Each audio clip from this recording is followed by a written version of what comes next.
Well, hey everybody. I'm Jan Erickson from Stepping Aside, and welcome to Esoteric Influences for Wednesday, the 9th day of September 2020.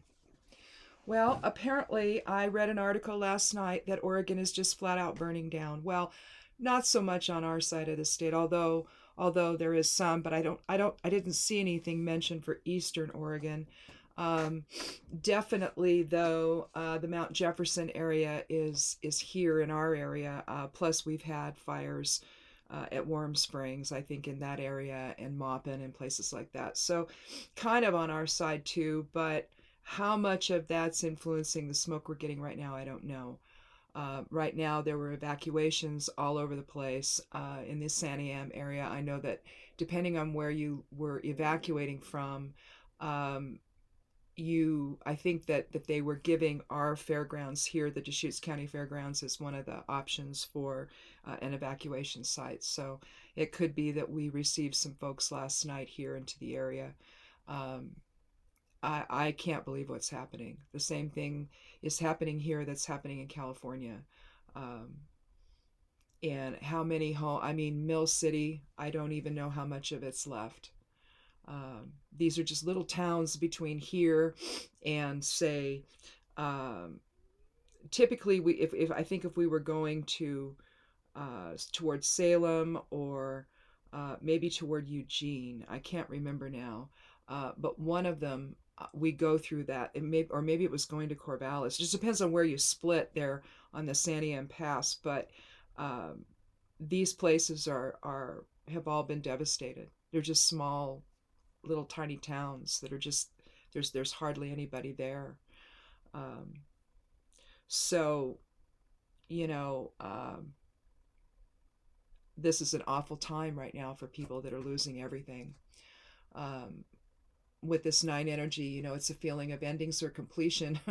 Experience today as one door closes and another opens. But what is it going to open into for some of these folks that have lost their homes?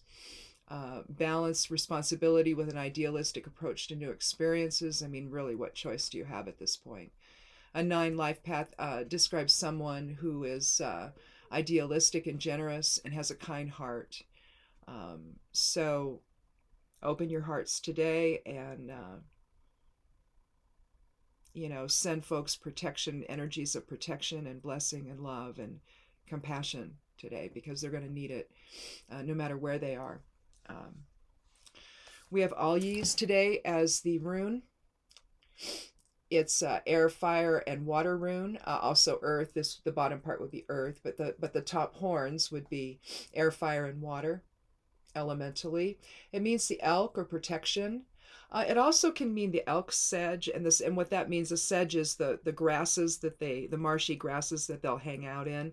They do that for protection, especially, you can see them by their horns, but at the same time, if they don't have them yet, or if they're hidden somewhat by the sedge. So that's why I guess it's also considered a protection rune.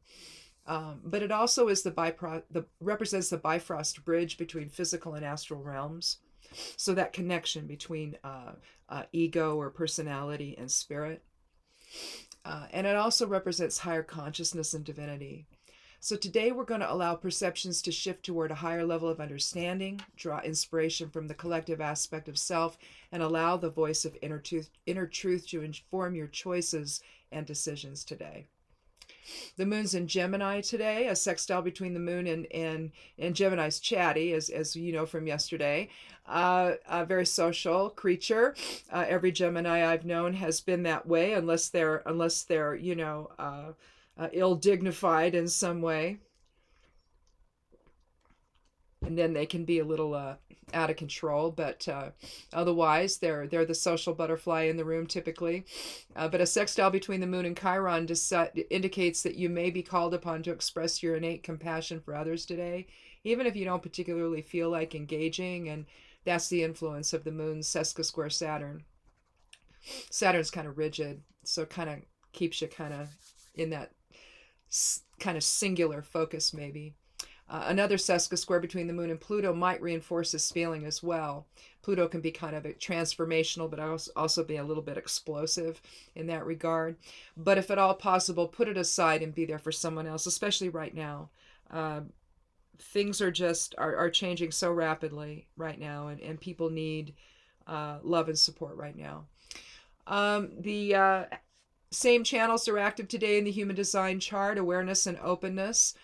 So we're going to recognize that challenges faced today are imposed by outside negative factors which may feel insurmountable, clearly.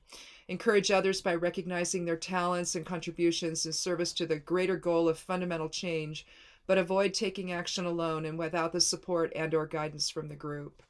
Again, it can feel like it's time to go it alone, and sometimes it is, but right now I think that we need to try to align our energies together, align our focus together, and we face a lot of challenges right now.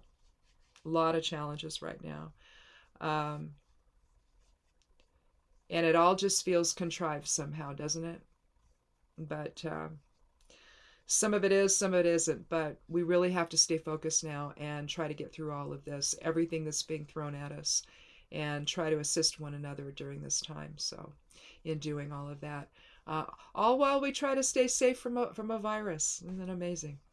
So, anyway, that's all I got for today, and thank you so much for watching and spending this time, and look for the Somewhat Daily Tarot and Rune video to go up as well, not just this one over at the blog. I'm going to do that one next, and we'll talk again tomorrow, and maybe we'll have better news to share. So in any event, thanks again for watching, you guys. Have a good day.